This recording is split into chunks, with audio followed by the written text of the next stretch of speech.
nu, tad to zāģīti, kur var redzēt rokrakstā.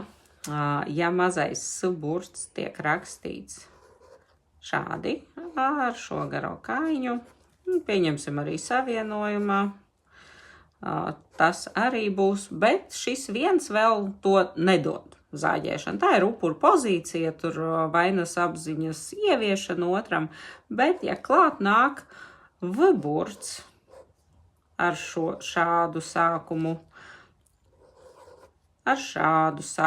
jebkāds sākums V-burtā arī savienojot kopā ar iepriekšējo burtu, tā ir bubināšana uz otru. Nē, tas nav labi, nu kad tu izdarīsi vienreiz tā un tā, bet ja savienojās kopā ar tādu mazo S-burtu, nu tie ir baigie zāģīši. Paši var to nepamanīt, bet otrs jūt.